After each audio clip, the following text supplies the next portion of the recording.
প্রথমেই বলেছিলাম রাজস্থান রয়্যালস এবছর কিন্তু 10-এ শেষ করবে, কারণ রাজস্থান রয়্যালসের যে টিমটা দেখা যাচ্ছে নেই কোনো প্ল্যান, নেই কিচ্ছু। যখন অকশন টেবিলেই বোঝা গেছিল যে যখন তারা অশ্বিন, চাহেল, বোল্ট, বাটলারের মতো প্লেয়ারকে রিলিজ করে দেওয়া মানে সেই টিমের কিন্তু কোনো অস্তিত্ব থাকে না।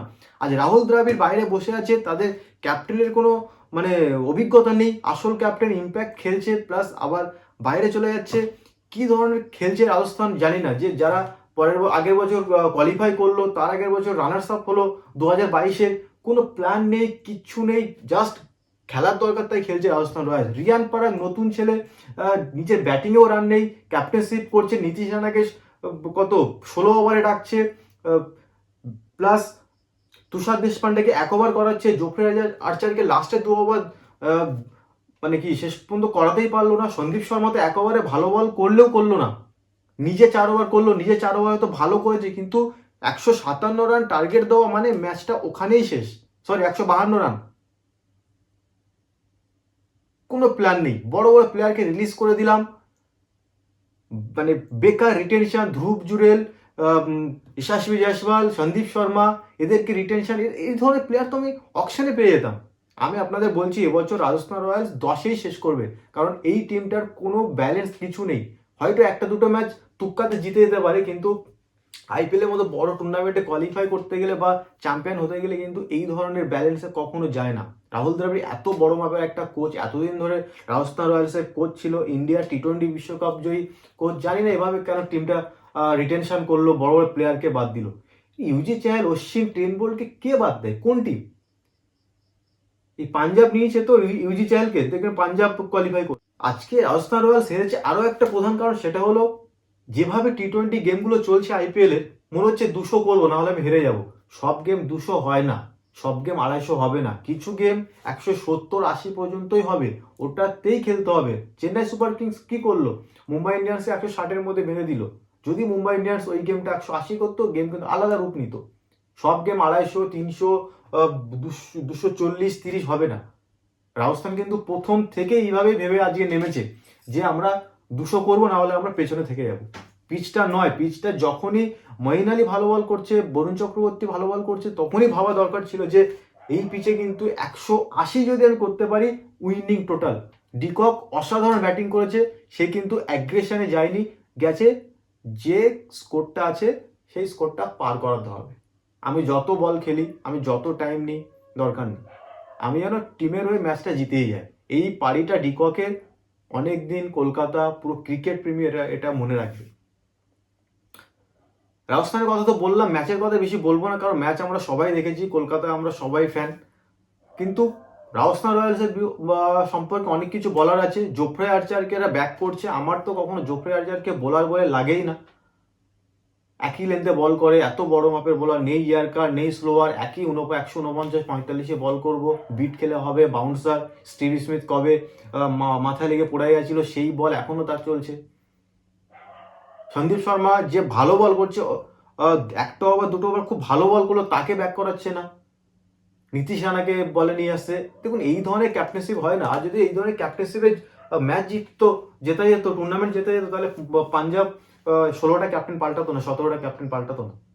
শ্রেয়াস আয়ারকে 27 কোটি, 26.25 কোটি দিয়ে ক্যাপ্টেন বানাতো না।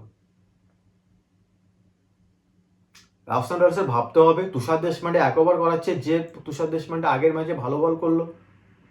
স্পিনার মহেশ টিকসানা, শ্রীলঙ্কার স্পিনার নিয়ে এসে বানেন্দু হাসারাঙ্গা, ভালো বল করছিল, কিন্তু ইউটিলাইজটা ঠিকভাবে হলো না। পাওয়ার প্লেতে বল করিয়ে দিলাম, মিডিল ওভারে একটা ওভার করাচ্ছি, আরেকটা ওভার করাচ্ছি না। এগুলো ক্যাপ্টেন্সি ফল ছাড়া কিছুই না, আর কিচ্ছু দেওয়া যাবে না। টিমের কিন্তু মোটামুটি ব্যালেন্স আছে, ধ্রুব জুরেল, জয়সওয়াল, রিয়ান পরাগ, সঞ্জু স্যামসন, শুভম দুবে, হিটমায়ার আছে, কিন্তু টিমটা একত্রিত হয়ে খেলতে হবে। আর সেটা করতে হবে একমাত্র coach, mentor, director of head, Sangakkara, captain, এরাই করতে পারবে। বোলিংয়ে বেশি কিছু চেঞ্জেস করার দরকারই নেই, বোলিং ঠিকই আছে। জোফ্রে আর্চারকে নিজে ভাবা দরকার, আমি একটা এত বড় মাপের বোলার, আমি কি করছি এখানে, একই লেন্থে বল করছি।